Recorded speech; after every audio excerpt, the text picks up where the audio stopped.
Hey guys, it's Liz. Welcome back to my channel, and if you're new, I'm glad to have you here. Today I'm going to show you a really easy and fun and cheap craft. We made 4 of these nature journals, one for me and one for 3 of my kiddos, and it's made from printer paper, just 15 pieces or so, and embroidery thread, embroidery needle, and I'll show you exactly how we made this. I will go ahead and flip the camera around and you can see how to sew this up. It's really super easy, don't be intimidated. And also how to tear those edges to make them look cool. Now if you want to do a really, really fast version of this, skip tearing the edges, bam, you're done after you sew it up. But I think it just gives it that extra really cool look. So, all right, let's do it. Okay, so to make your own nature journal, which is what we're going to do today, all you are going to need for supplies will be printer paper, and thicker is better if you can find like 24-pound or higher. Our plan is to use this with colored pencils, not necessarily watercolors. I don't think it would withstand a lot of moisture from like paintbrushes. So if we were gonna do watercolors, I would probably try to make this out of watercolor paper. But that just gets thicker and harder to have as many pages. This here on the cover that you see is just a crinkled up paper bag that we took from like a grocery bag. And then I am using embroidery thread and an embroidery needle. So I will go ahead and link everything that we use that I bought on Amazon, which is the thread and the needles. I really like these big needles, mainly because they're easy to hold on to. I like the embroidery thread because it's thick enough it doesn't feel like it's going to break. And so you could also use like floss if you had that on hand and you didn't have this. I think that would be thick enough to hold. This is something else that would work okay if you have this thick type of string. We have a lot of this from Christmas crafts around, but today we will go ahead and use this. If you want it just the quick version, then you can just do the straight edges. And then if you want to take an extra 5 minutes or so and tear off these edges, I'll show you how we did that. First thing you're gonna do is count out 15 sheets of printer paper. Okay, so this gives you an idea how thick 15 sheets is. Starting on this first page, you have enough to do 1 page every single week of nature journaling for the whole year, and plus a few extra pages if you want to, cut and paste anything in, like nature anatomy pages or something. If you, want like all the parts of a log or different birds in your area or whatever, you could have some extra pages for cutting and pasting, those types of things. But there's over 52 pages when you do it. I'm counting like 1, 2, 3, 4, 5, like that. Okay, so after you have all of your 15 pages, what you're gonna wanna do first thing, and this is whether or not you decide to tear the pages for the kind of rustic look, is you will wanna fold them all in half and give them a really good crease. And you'll do that for all 15 pages. If you decide that you want to do this rough edge right here, after you've creased all of your pages, what you'll do is you'll come over here and go in enough where you can really grab on this side. I tried tearing just like the very tips, and it ended up being really, really hard to tear. So if you go in enough where you can actually grab it, that's better. And you're just going to kind of get it started, and then I like to pin it down with my finger on the table and kind of just like rip as I go. And sometimes, you can even tear it all the way down like that, and then you have that edge.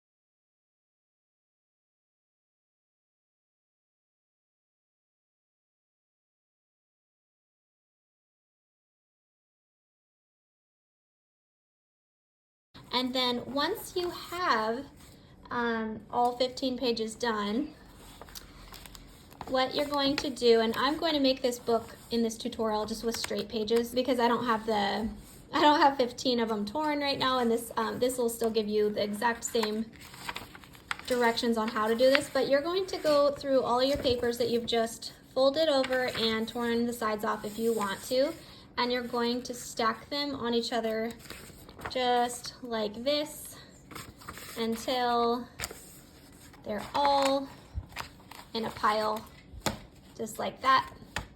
And then what we're going to do next is we're going to poke our holes in the middle. The smallest amount that you would do would be 2 holes. I feel like I really like 5 holes for some reason. I feel like it's easy to find the middle point and then end points and 2 points in between. And it's just a nice spacing, but you can do as many or as few holes as you'd like. Today we're going to do 5. So first thing you want to do is open it up to the very middle. This is the lazy, non-perfectionist way of just guessing where the middle is and making a little mark. If you want it to be perfect, you can get out a ruler, figure out exactly the middle point, and do it that way. I'm just going to show you how I did mine. And just kind of estimated the middle there. This is where we'll poke one of our holes. Then maybe 1/2 inch from the edge or so, go ahead and mark another one. That'll be a hole. Same for the bottom, right about there. And then estimate about halfway in between the middle and the bottom for your other hole here. Estimate halfway between the middle and the bottom, mark it there. Then what you'll need is something really sharp to poke a hole through this. So if you have a leather tool, that would work. This is an ice pick that I'm using. This worked really well. It's just super, super sharp. If you don't have something like this and you need to use like a sharp pencil or something, then what you might need to do is just a couple pages at a time. And you might have to use one of your previously hole punched pages to line up to a page that's not punched, so that you make sure that all of the holes are lined up together. Just the main thing is make sure your fingers are not right here as you're poking through, so you don't accidentally get like your fingernail. Aim for that dot and then just kind of slowly, I don't know if you can see me working through here, poked through there.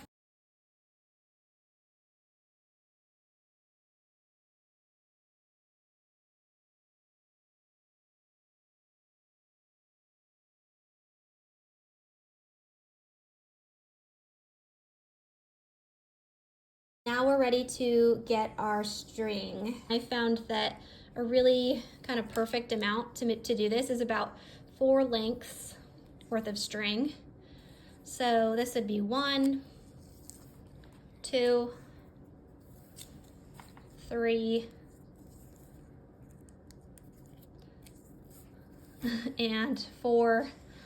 Feel free to give yourself a little bit of extra because we'll just cut that off at the end if you need. And then the next thing I'm gonna do is tie a knot but leave a little bit of a tail. And the reason I leave a tail is because at the very, very end when we're done, I like to tie the 2 ends together. And so that just having a little bit of a tail makes it so you can grab the string at the end to tie a knot. Then tie another knot as best you can onto that first knot, and this takes a little finesse because you've got to kind of follow it in with your fingers, which I'm not good at doing.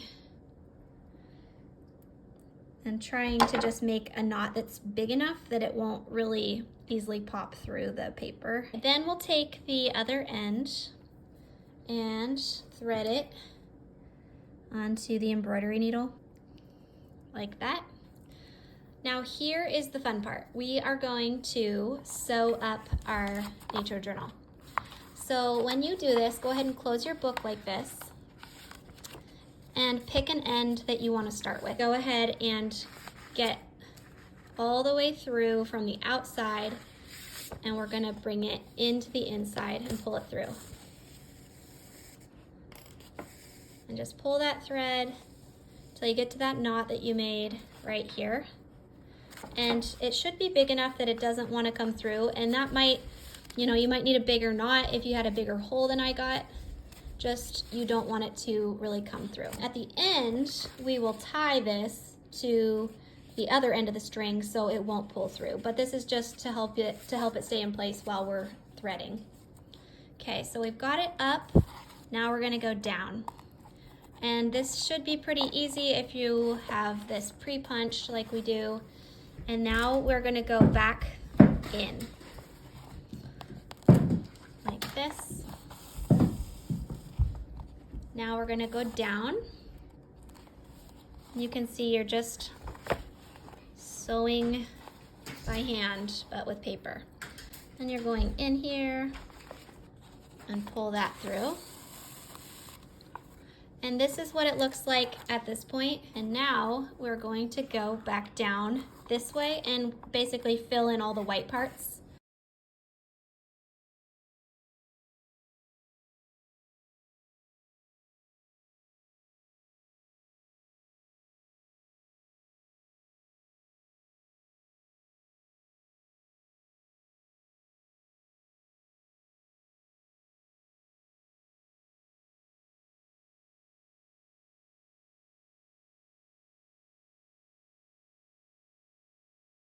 Here, now that we're finished, we're going to take our needle and go underneath this string. I don't know if you can see that.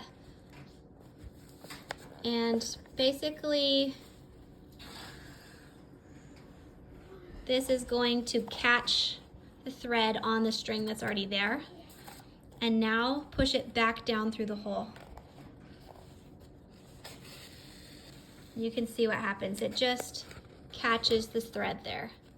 Okay, so now that we've threaded it back through the top area, you can see we're going to make a knot and tie it off. So I go back underneath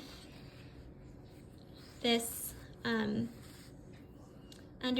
initial thread here, and then loop it to make a knot around that loop right there. I might as well just do another knot right here and tie that off.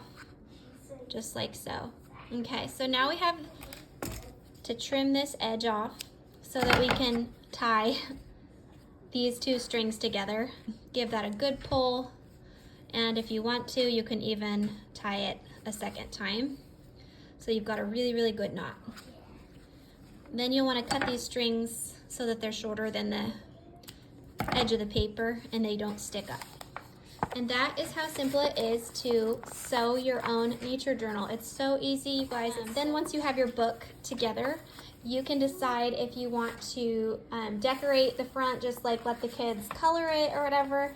Or what we decided to do, I like this just because I thought it looked a little bit more like nature-y, is we grabbed a paper bag and cut up, you know, a square, rectangle, you can do whatever you want. And then we just crumpled it up so it kind of has that cool look to it. And do that as many times as you need. Crumple, uncrumple, gets more creases in it. The more times that you do it, the more ripped and also just soft it gets. And then what I did is came over here and took just some glue. Really just generously went over it. If you're worried about getting glue on your book, just keep the edge that you're working on kind of in the middle where you'll end up covering it. Okay, that should be pretty good. Glue it on, press it down, just like that. Now, if you don't like these straight edges, you can take your fingernail and you can kind of just crunch down some of those edges a little bit. And that can just kind of give it a cool look where it's not like perfect looking. I'm just kind of taking my fingernail and pushing it in.